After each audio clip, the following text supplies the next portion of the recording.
Então, pessoal, dando continuidade ao conteúdo, na aula de hoje a gente vai ver alguns casos especiais do critério de Routh-Hurwitz.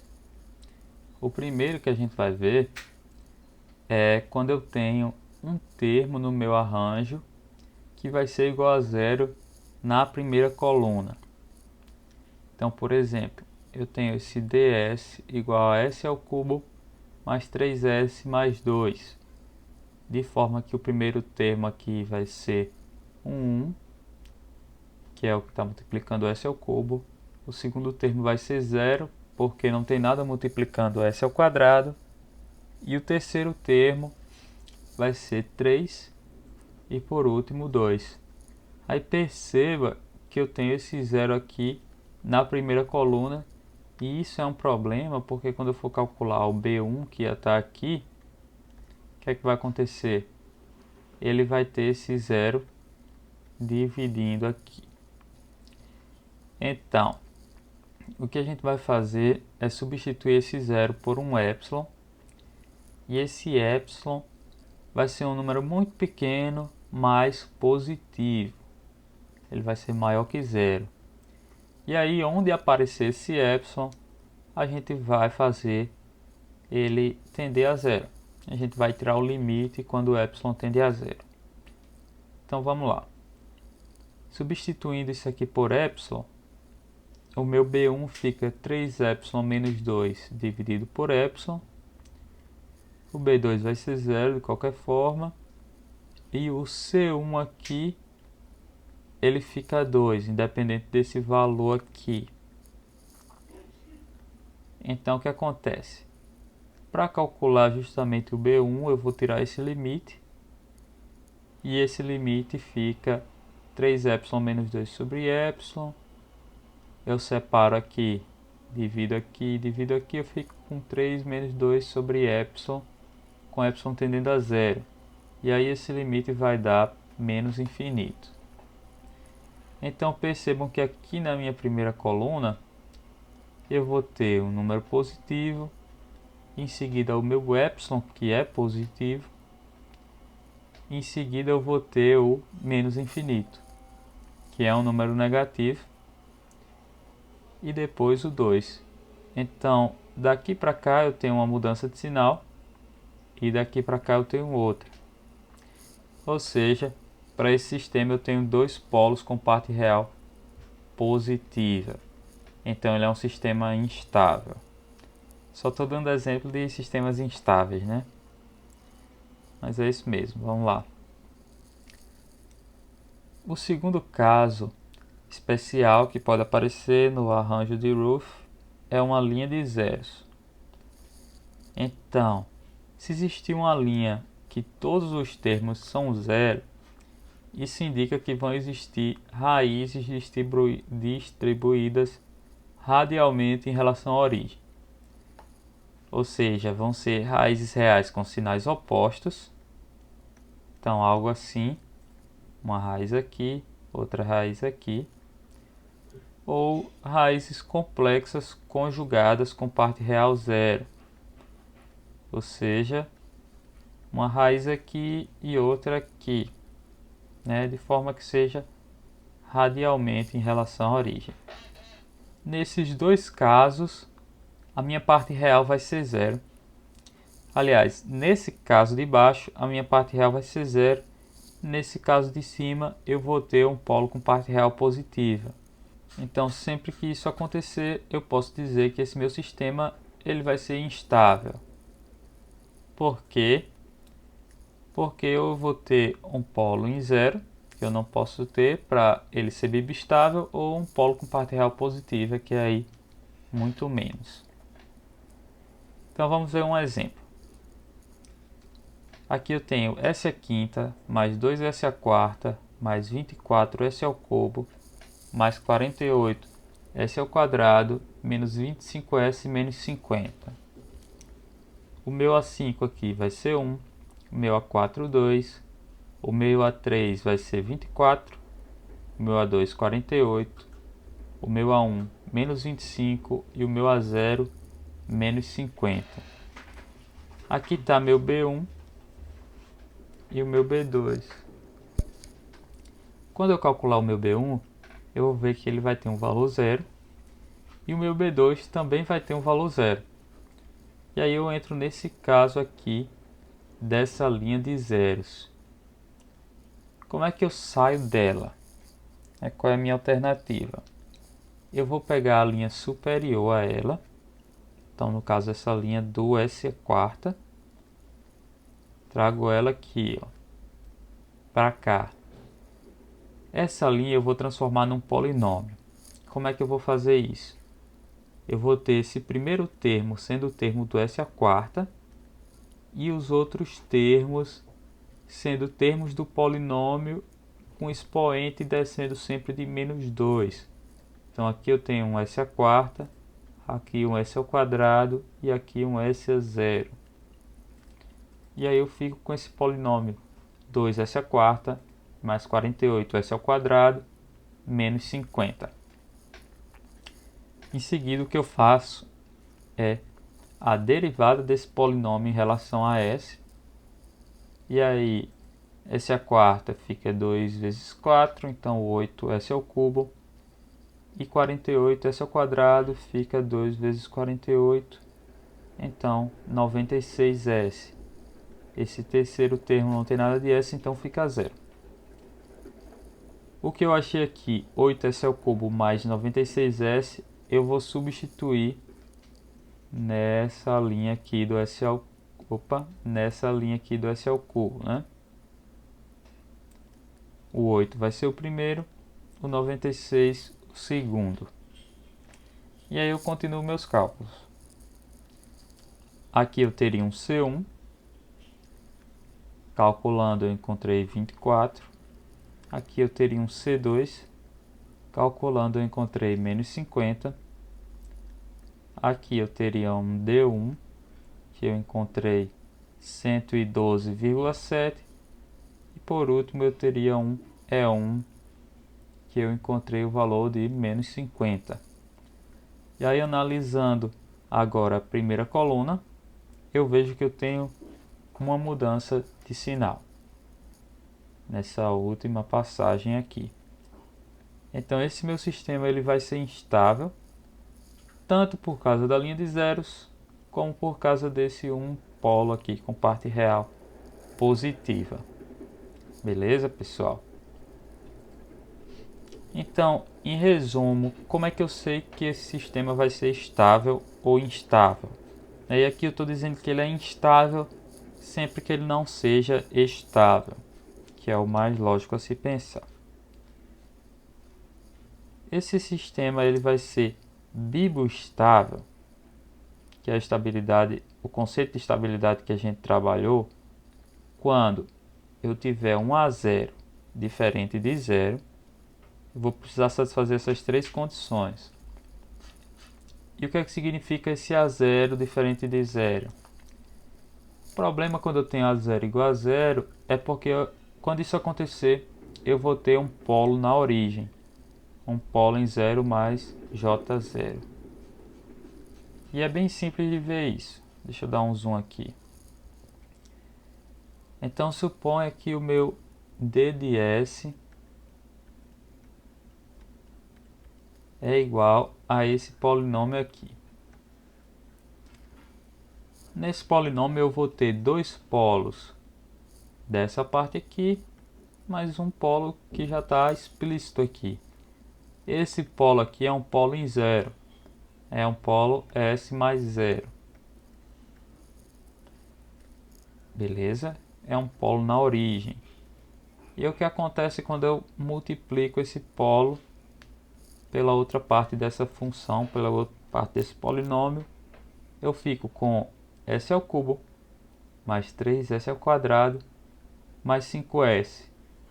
E o que a gente pode ver é que eu não vou ter nenhum termo aqui sobressalente, nenhum termo da parte dos termos independentes. Nenhum termo que seria um, vamos supor, um 10 ou um 15, e aí eu posso até botar um S elevado a zero. O que é que acontece? Quando eu for fazer Routh-Hurwitz, que eu pegar os A's, eu vou ver que eu vou ter A3 igual a 1, que está aqui, A2 igual a 3, A1 igual a 5, e esse meu A0 vai ser 0.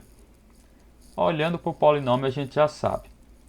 Então sempre que isso acontecer, eu sei que eu vou ter um polo na origem, né? E aí meu sistema não vai ser biboestável. A segunda condição é não existirem linhas de zeros no critério de Ruff, né? No arranjo de Ruff. E se não tem linha de zeros, eu não tenho essas condições que eu mencionei acima que podem me causar instabilidade. Que é raízes complexas conjugadas com parte real zero, ou esses raízes reais com sinais opostos, que aí eu teria uma raiz com parte real positiva. E aí eu já, com essas duas primeiras condições, eu já analiso todos os casos que eu poderia ter aí essa raiz com parte real zero, que eu não desejo, né? E o terceiro caso, vou verificar se eu tenho raiz com parte real positiva. Ou seja, para que eu não tenha, não devem existir mudanças de sinal na primeira coluna do meu arranjo de Ruff, né? Do meu critério de Ruff-Hurwitz. Beleza, pessoal? Um pouquinho complicadinho, mas na prática é bem fácil de analisar. Outra aplicação do critério é, no lugar de eu olhar estabilidade, eu vou olhar o que é chamado a velocidade de resposta mínima. Então, quando eu estou trabalhando com estabilidade, eu estou querendo que todos os polos fiquem à esquerda de uma reta, que é o eixo imaginário. É a reta S igual a zero. Se todos os polos estiverem à esquerda dessa reta, o meu sistema vai ser estável. É o que a gente diz, é que eles estão no semiplano esquerdo. Quando eu estiver tratando de velocidade de resposta mínima, eu não quero só que eles estejam à esquerda, mas eu quero que eles estejam à esquerda mais afastados em relação a uma outra reta. Essa reta aqui é uma reta S igual a menos sigma. Então lembra que eu disse que quanto mais negativo for o polo, mais rápido ele é. Por quê? Porque a exponencial associada a esse polo, ela vai ter um polinômio, ela vai ter um expoente muito negativo, por exemplo, exponencial de menos 20t. Isso decai muito rápido. E aí vai fazer com que meu sistema tenha uma resposta rápida. Então, quando eu limito isso aqui, eu estou fazendo uma restrição na velocidade de resposta mínima do meu sistema. Lembrando, né, que só para confirmar essa informação, quando eu tenho o meu tempo de acomodação de 5%, como eu já vi antes, ele me delimita um espaço à esquerda de uma reta. Nesse caso, eu posso já calcular ele em função dessa reta, que para esse caso ficaria 3 sobre sigma, onde sigma está aqui. Ou seja, quanto mais eu aumento esse sigma, mais rápido vai ser o meu tempo de acomodação. Mas vamos lá, como é que eu faço isso? Então eu posso usar o critério de Ruff-Hurwitz para saber se todos os polos se encontram à esquerda da reta dada por S igual a menos sigma. Para fazer isso, eu vou fazer uma mudança de variáveis e em vez de trabalhar com S, eu vou trabalhar com um R. Esse R vai ser igual ao S mais sigma. De forma que o próprio S aqui, eu consigo escrever ele em termos de R também, fique R menos sigma. E aí, no lugar de aplicar o critério de Ruff-Hurwitz para o S, eu vou aplicar para esse novo polinômio que eu fiz essa mudança de variáveis em R. Porque quando eu estiver aplicando para o polinômio em R, eu vou estar aplicando esse critério como ele está aqui. Essa linha seria o meu R igual a 0. E aí eu vou ver, teoricamente eu estaria vendo a estabilidade. Porém, se a gente olhar aqui essa equação, quando o meu R for 0, o meu S vai ser menos sigma. Então, o que eu estou testando no meu sistema real, que é dado em termos do S, é se ele está aqui, ó, à esquerda dessa reta S igual a menos sigma. Então, vamos ver como é que a gente faz isso no exemplo. Determine para o sistema abaixo todos os valores de K, tais que a parte real dos polos de uma malha fechada seja menor do que menos 1. E aqui eu já dei o denominador do sistema em malha fechada, que é d de S igual a S ao quadrado mais 1 mais KS mais 2K. Então, o sistema é bem simples. E a gente vai mudar a variável de S para R, né? E essa equivalência é dada por S igual a R menos 1. Ou seja, vamos ver aqui, eu vou achar outro polinômio no lugar de D, eu vou chamar ele de D barra, em termos de R. Esse D barra, eu consigo escrever ele em função do meu D, que é o mesmo D de S, é esse polinômio aqui. Quando eu substituo o S por R menos 1. Então, o que eu vou fazer aqui é aplicar nesse polinômio, no lugar de S, R menos 1. Então, S ao quadrado vira R menos 1 ao quadrado. 1 mais K vezes S vira 1 mais K vezes R menos 1. E o 2K permanece. Resolvendo isso e rearranjando os termos, eu encontro esse meu polinômio d barra de R como sendo R ao quadrado mais K menos 1R mais K. E aí, quando eu for fazer o meu critério de Routh-Hurwitz, o que é que eu vou ter? Eu vou ter 1 a 2 igual a 1, 1 a 1 igual a K menos 1 e 1 a 0 igual a K, que eu vou aplicar como se eu estivesse aplicando para S normalmente, né? E aí eu vou deixar para vocês terminarem essa questão, mas no lugar de eu analisar a estabilidade, eu vou estar analisando a velocidade mínima, né? A velocidade de resposta mínima. Então, qual vai ser a interpretação dessa minha primeira coluna, da mudança de sinal da primeira coluna? O número de mudanças de sinal na primeira coluna para R vai ser igual ao número de polos de S à direita da linha S igual a menos sigma. Então, quando eu trabalho, se eu fizesse esse arranjo em S, eu ia encontrar o número de polos à direita da linha S igual a 0. Como eu estou fazendo esse arranjo em R, eu vou encontrar o número de polos à direita de R igual a 0. Só que como a gente definiu o R, a gente definiu de forma que R igual a 0 seja equivalente a S igual a menos sigma. Beleza, pessoal?